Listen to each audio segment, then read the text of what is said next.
His fiancée invited the poor maid to a birthday party as a joke.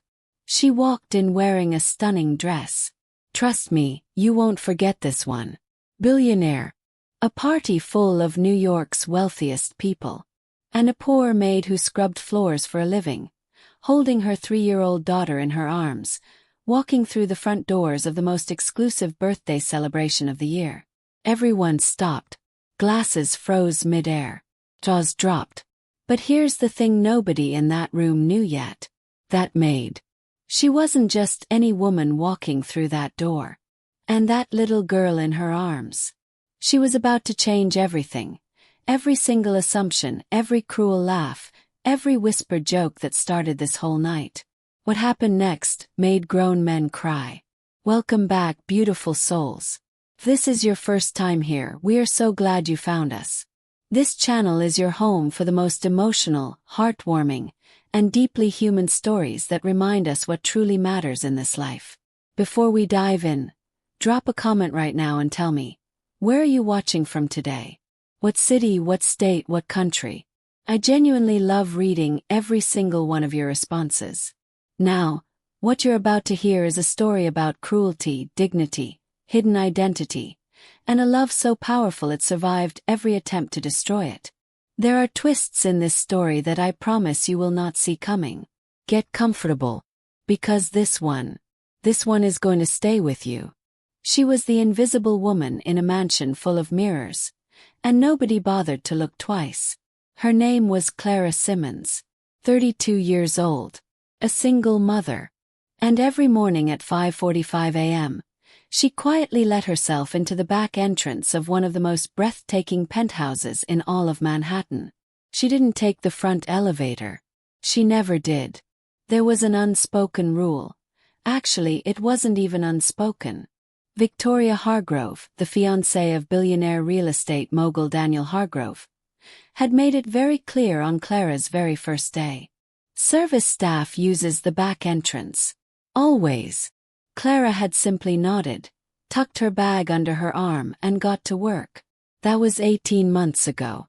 Now, Clara moved through that penthouse like a ghost, polishing marble countertops, arranging fresh orchids, folding towels into perfect little swans the way Victoria had shown her on a laminated instruction card. A laminated card. For towel folding. But Clara never complained. Not once. Because every dollar she earned went toward one single purpose. Her daughter, Lily. Lily was 3 years old with wild brown curls and the kind of laugh that made strangers on the subway smile without even knowing why. She was everything to Clara. Everything. Clara's story wasn't simple. It never is for women like her. 2 years earlier, she had walked away from a life that looked perfect on the outside and was quietly devastating on the inside. Controlling relationship.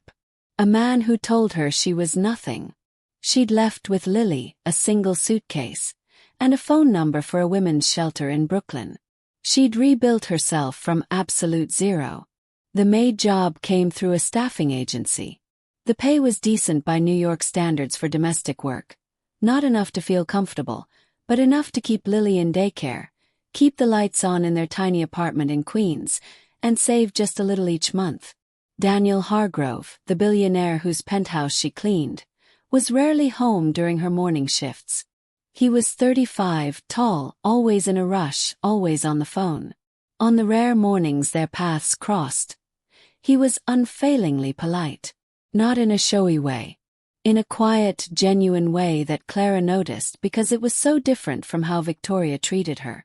"Morning, Clara," he'd say, barely looking up from his laptop.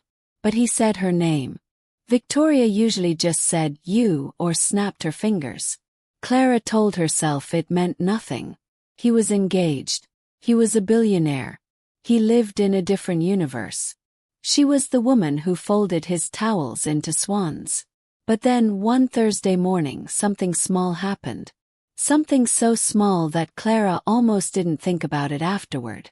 She was on her knees scrubbing the kitchen baseboards when she heard crying. Soft, muffled crying coming from the hallway. She stood up slowly, unsure whether to say anything. And there was Daniel. sitting on the hallway floor in his expensive suit. His back against the wall, his face in his hands. Clara froze. She almost backed away silently. But then Lily's face flashed in her mind. The number of times she herself had sat on a floor and cried when she thought nobody was watching. And she heard herself say, "Are you okay?" Daniel looked up. His eyes were red. He looked almost embarrassed. Then something shifted in his expression and he let out a short, broken laugh. "Honestly? Well, not even a little bit." Clara sat down on the hallway floor across from him. In her cleaning uniform. On the marble floor of a $40 million penthouse. And for 23 minutes they talked. She didn't know what he'd been crying about that day. He didn't explain and she didn't ask. They talked about small things, her daughter Lily, his childhood in Ohio before the money, a coffee shop they both apparently loved in Midtown that served blueberry scones the size of your fist. When Victoria's key turned in the front door, Clara was already back on her knees, scrubbing baseboards. Daniel was standing at the kitchen island pouring coffee like nothing had happened. But something had happened. Both of them felt it, and neither of them could have explained exactly what it was. Now let me ask you something. Have you ever had one of those conversations with a complete stranger where you somehow felt more seen than you had in years? Tell me in the comments. Because what happened between Clara and Daniel was just the beginning of something neither of them was prepared for. Victoria Hargrove had a talent for making people feel small, and she treated it like an art form. To the outside world, Victoria was stunning. 31 years old, Upper East Side raised. The kind of woman who wore her confidence like a second skin. She chaired charity galas. She appeared in glossy Manhattan lifestyle magazines. She was, by every visible measure, the perfect match for Daniel Hargrove. But in private, Victoria was a different creature entirely. The staff knew it.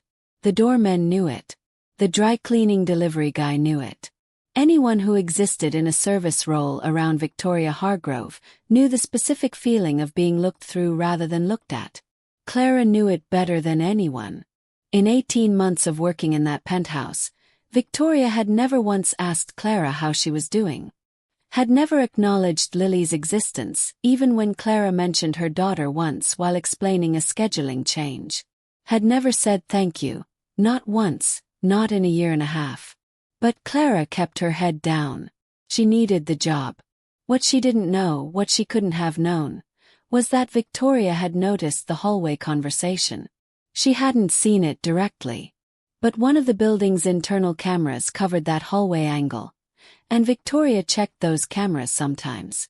She told herself it was for security purposes. It was not for security purposes. What Victoria saw on that footage was just two people sitting on a floor talking. Nothing more. But something about the way Daniel had looked, open, real, present in a way he almost never was with Victoria anymore, had planted a cold seed of suspicion in her chest. She didn't say anything to Daniel. Not yet. Instead, she made a decision. Victoria was turning 31 in 3 weeks. She was throwing herself the kind of birthday party that got written about. A lavish event at a private venue in Tribeca, 200 guests, a Michelin-starred catering team, a jazz quartet, flower arrangements that cost more than most people's monthly rent. On a Tuesday afternoon, while Clara was quietly wiping down the guest's bathroom, Victoria appeared in the doorway with a slow smile that Clara had learned to distrust. "Clara," she said in the sweetest voice she ever used, which was always the most dangerous voice.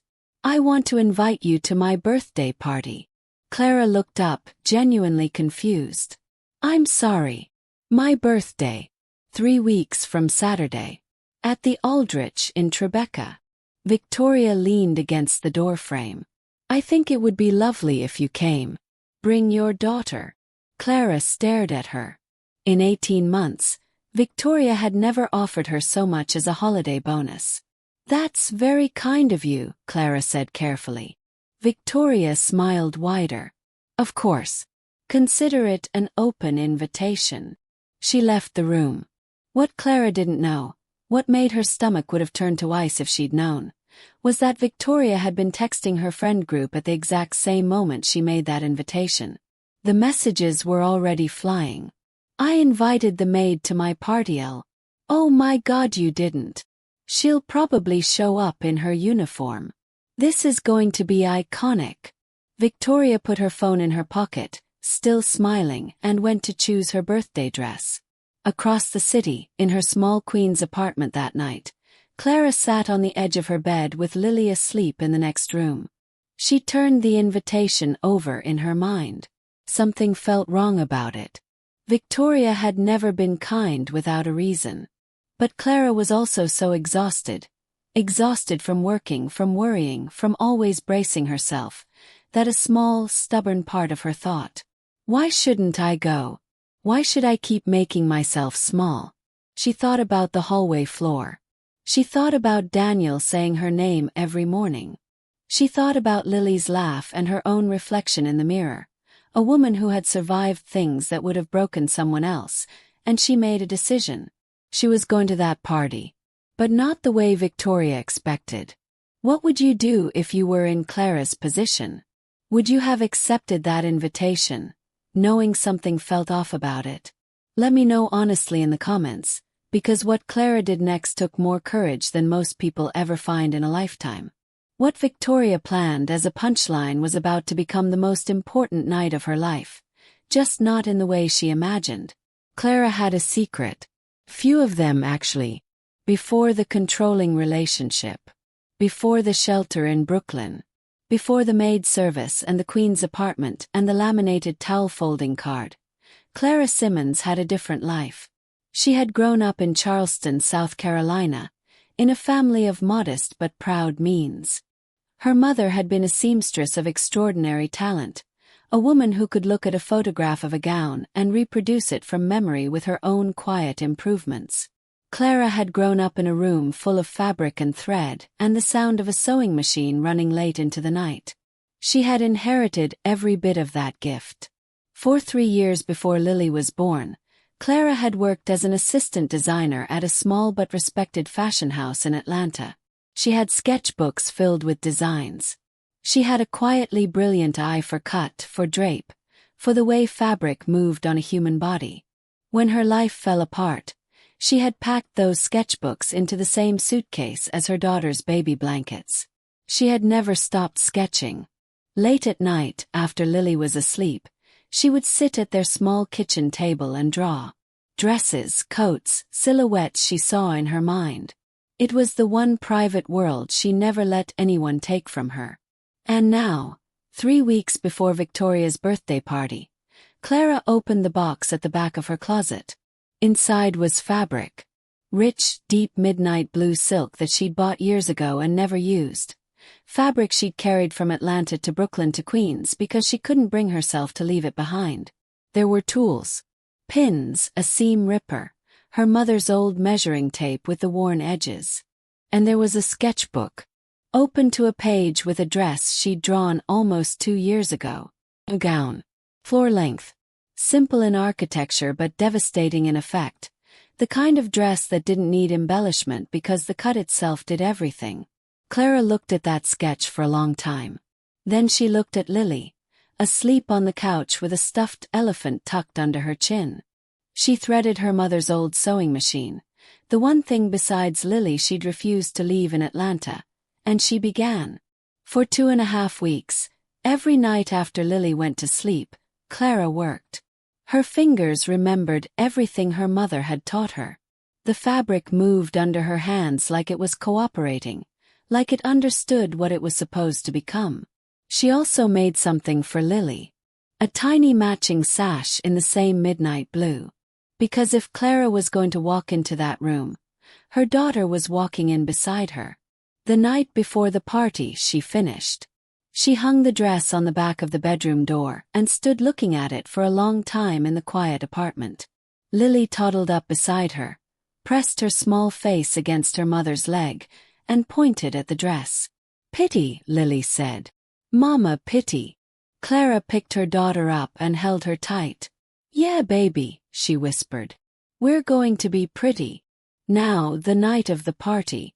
The Aldrich in Tribeca was exactly as spectacular as you'd expect for a Victoria Hargrove event. Soft gold lighting. A jazz quartet playing near the bar. 200 of Manhattan's most polished people in their finest clothes. Glasses of champagne catching the light like small captured stars. Victoria stood near the entrance in a crimson gown, receiving her guests, radiant and perfectly in control. She'd told 4 of her closest friends about the Maid invitation. They'd been sending each other amused, anticipatory texts all evening. At 8:47 p.m., the door opened. Victoria was mid-conversation with a socialite friend when she felt the shift in the room. It was subtle at first. A slight pause in nearby conversations, a few heads turning toward the entrance. Then more heads. Then the jazz quartet faltered slightly because even the musicians looked. Victoria turned. Clara Simmons stood in the doorway of the Aldrich in a midnight blue silk gown that looked like it had been made for a woman who understood exactly who she was. It moved with her like water. Her hair was up, simple and elegant. In her arms, 3-year-old Lily wore a tiny matching sash around her white dress and was looking around at the chandeliers with enormous, delighted eyes. Clara was not nervous. That was the thing that hit people first. She was not nervous. She walked into that room like she had built it. The friend group's text stopped. Victoria's champagne glass stayed frozen at her lips. And across the room, standing near the bar in conversation with 2 business partners, Daniel Hargrove turned around. He saw her.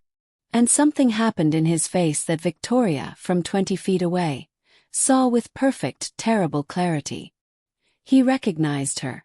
Not just as Clara the maid, not just as the woman from the hallway floor, but as someone. As a person of singular presence in a room full of people performing their own importance. His expression wasn't romantic. It wasn't dramatic. It was simpler and more devastating than that. It was recognition. Pure and unguarded. Gone in 3 seconds as he composed himself and looked away. But Victoria had seen it. Would you have had the courage to walk into that room the way Clara did? Knowing you were the joke. Knowing people were watching. Tell me what you think in the comments because the night was only just beginning, and what happened in the next hour would change every single life in that building. Sometimes the cruelest moments carry the seeds of the most extraordinary revelations. And tonight, every seed was about to bloom at once. For the first 40 minutes, Clara held her own. She found a quiet corner with Lily, got her daughter a glass of apple juice from a passing server who bent down and smiled at Lily with genuine warmth, and watched the room with calm, observant eyes. A few people approached her. Curious, clearly confused about who this woman was, drawn in by the dress and the quiet confidence that surrounded her like something you could almost touch. One woman, a gallery owner named Margaret who had kind eyes and sensible shoes amid all the stilettos, sat beside Clara and spent 20 minutes talking about fabric and design after Clara mentioned, almost accidentally, that she'd made the dress herself. Margaret's eyes had widened. She'd asked to see the seams. She'd held the hem gently, examined it, looked up at Clara with an expression Clara didn't know how to interpret. "Who did you train under?" Margaret asked. "My mother," Clara said simply. Margaret handed her a business card. But across the room, the architecture of the evening was shifting. Victoria had recalculated. Clara's entrance had not produced the laugh she'd engineered. The punchline had reversed itself. And instead of feeling victorious, Victoria felt something colder and more dangerous. She felt exposed. Like the cruelty of her invitation was now lit up for anyone paying attention to see. She moved through her own party with a fixed smile and volcanic eyes, accepting birthday kisses and compliments while tracking Clara's position in the room with the precision of a woman who had decided something. At 9:30, she found her moment. She crossed the room toward Clara's corner with 2 of her most loyal friends flanking her. Not close enough to be obvious, but close enough to witness. She arrived in front of Clara with a wide, luminous smile and said, loudly enough for the nearby cluster of guests to hear. "Clara, you made it. I was so worried you wouldn't find anything appropriate to wear. You know how these events can be." The implication was like a blade wrapped in silk. A few nearby guests shifted uncomfortably. Lily looked up at the tall woman with the red dress and blinked her enormous eyes. Clara looked at Victoria for a long moment. Not with anger. Not with hurt. With something much quieter and much more powerful. She looked at Victoria with understanding. Like she saw the whole architecture of the woman's insecurity and simply chose not to live inside it. "Thank you for the invitation, Victoria," Clara said. "It's a beautiful party." The flatness of the response, gracious, unshakable, completely refusing to perform distress, made Victoria's smile flicker. And then Lily, with the devastating honesty of a 3-year-old, pointed at Victoria's crimson dress and announced at full toddler volume, "That's red. I don't like red." There was a beat of silence and then someone nearby laughed. A genuine, helpless laugh. Then someone else. Then Margaret, the gallery owner, let out a full laugh from 10 feet away and said, "Honey, same." The tension fractured. The small crowd around them smiled. Lily buried her face in her mother's shoulder, suddenly shy, and Clara pressed her lips together to keep from smiling too openly. Victoria's face did something complex and unreadable. And then Daniel was there. He had crossed the room without fanfare, a glass of club soda in his hand, and he stood beside Clara with the easy, natural air of someone who belonged exactly where he was standing. "I didn't know you were coming tonight," he said to Clara. His voice was quiet, not performative. It was real. "I was invited," Clara said. Daniel looked at his fiancée. Something passed between them, not a fight, not even words. Just a look that contained the entire weight of a relationship that had been slowly becoming something neither of them wanted to name. "Can I get you a drink?" he asked Clara. "She's working staff, Daniel," Victoria said, her voice bright and sharp as broken glass. "She's not a guest." The room around them went very quiet. Daniel didn't react with anger. He didn't perform outrage. He turned to Victoria with a calm that Clara recognized from the hallway floor, the calm of a man who had been sitting with something difficult for a long time and had just finally found the floor beneath his feet. "She was invited," he said simply. "That makes her a guest." He turned back to Clara. "Sparkling water. They have a good elderflower one." Clara looked at him for a moment. Then she said, "That sounds perfect." Victoria stood very still. And then the second twist of the night happened, the one nobody in that room could have seen coming. Because at that exact moment, Margaret, the gallery owner, appeared at Clara's elbow with her phone out and a look of barely contained excitement on her face. "Clara," she said, "I just sent your name to someone. Hope that's okay. My business partner runs the Meridian Design Group, you may know them, and I showed him a photo of your dress and he would like to speak with you. Tonight, if you're willing." Clara went very still. The Meridian Design Group was not just any company. It was one of the most respected independent fashion houses in New York. It had launched 3 careers that had become household names. "He's here?" Clara asked carefully. "He's literally at the bar," Margaret said. "And he used the word extraordinary about your seam work, which in 30 years I have never heard him say." Clara looked down at Lily in her arms. Lily was examining a sequin that had fallen from a nearby guest's dress, completely absorbed and entirely unbothered by the entire adult world rearranging itself around her. "Do you believe that some doors only open after you've been through the hardest ones? Because I want to know what you think right now. Drop it in the comments, because everything Clara had survived, every floor she'd scrubbed, every night she'd sewn alone at that kitchen table while her daughter slept, it was all sitting right here in this moment. Some nights don't just change your life.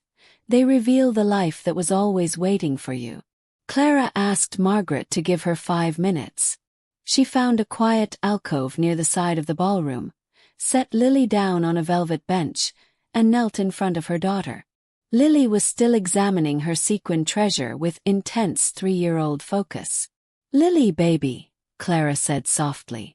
"Something good might be happening tonight." Lily looked up. "Good like cake. Better than cake." Lily considered this with great seriousness. "Okay," she decided. Clara laughed. A real laugh, the kind that comes from somewhere deep and startled. She kissed her daughter's forehead, straightened up, smoothed her midnight blue skirt, and walked toward the bar. His name was Arthur Lenz. 60 years old, silver-haired. The kind of man who wore no jewelry and impeccable tailoring.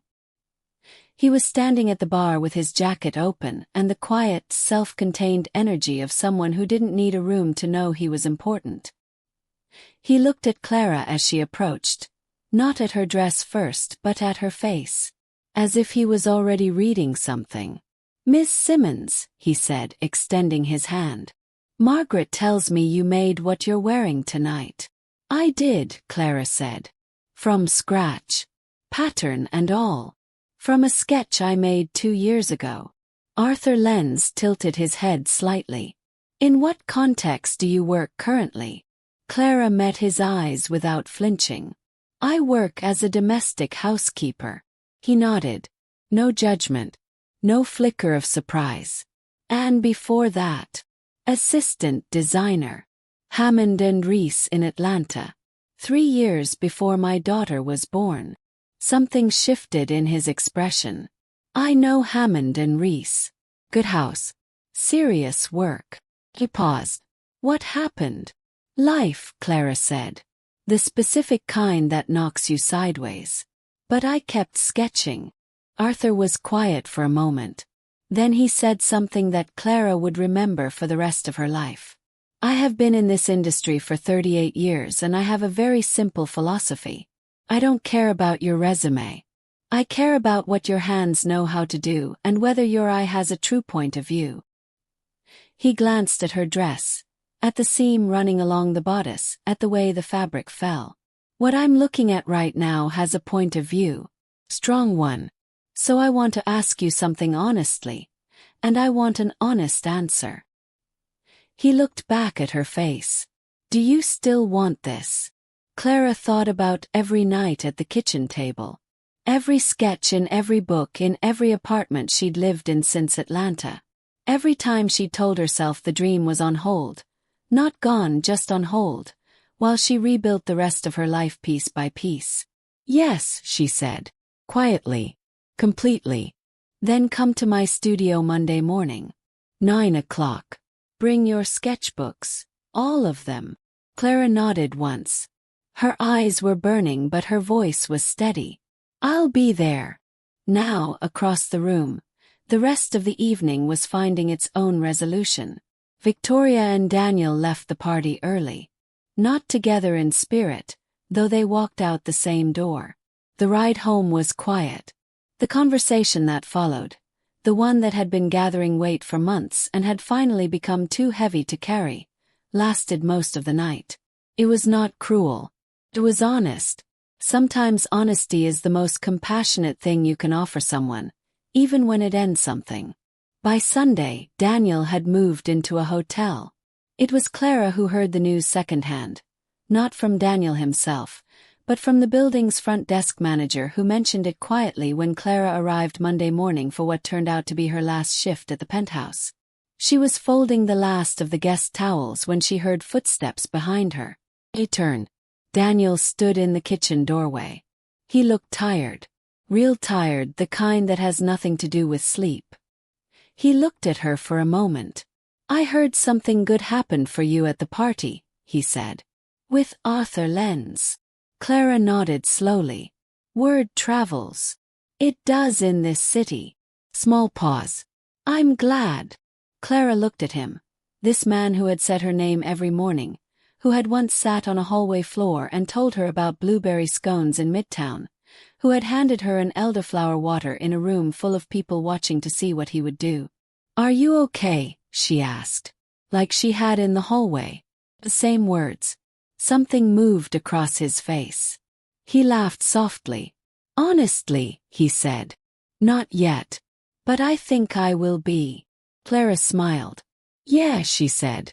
I know that feeling. She folded the last towel, not into a swan this time, just a clean, simple fold, set it on the shelf, picked up her bag and walked toward the back entrance out of habit. Then she stopped, turned around, walked out the front door. 18 months later, Clara Simmons' first small collection debuted at a pop-up showcase in Soho that Margaret organized and Arthur Lenz attended. The midnight blue dress, the one she'd sewn at a kitchen table in Queens while her daughter slept, was the centerpiece piece. A fashion journalist photographed it, and the image moved quietly but persistently across the internet with a caption that read simply, "This was made by a woman rebuilding her life. Look at it." Lily, now 4.5, attended the showcase in a tiny dress her mother had made specifically for the occasion. She spent most of the evening examining the hors d'oeuvres table with scientific focus and informing anyone who asked that her favorite color was not red. Daniel Hargrove walked through those Soho doors toward the end of the evening. He had seen the announcement online. He wasn't sure why he came. He stood near the back, glass of club soda in hand, same as always, and watched Clara move through the room. She spotted him from across the space. Their eyes met. She nodded. He nodded back. And Lily, who had never met this man, toddled straight across the room to him, looked up with her enormous eyes, and held out a crab puff. Daniel crouched down to her level. "For me." "You look hungry," Lily explained with great seriousness. Daniel looked up at Clara. Clara covered her mouth with her hand. Her eyes were bright. He accepted the crab puff. "Here's what this story whispers if you listen closely. Your worth was never determined by the entrance you were told to use." Clara never stopped being who she was. Not when she was scrubbing floors, not when she was sitting in a shelter in Brooklyn, not when she was sewing alone at midnight while her daughter slept. She carried her gift through every hard season because she knew, even on the days she forgot, that it belonged to her. Nobody can invite you to their party as a joke if you walk in knowing exactly who you are. And sometimes the most important doors don't open because someone handed you a key. They open because you finally stopped using the back entrance. If this story moved you, please give it a like. It genuinely helps more people find stories like this one. Subscribe if you want to keep coming back to this space, because every week we bring you stories that remind you of what humans are truly capable of. Drop a comment and tell me, what part of Clara's story hit you the hardest? Was it the dress? The hallway floor? The crab puff? Tell me. And if you know someone who's been made to feel like they don't belong somewhere, share this story with them. 'Cause maybe today is the day they need to hear it. We'll see you in the next one.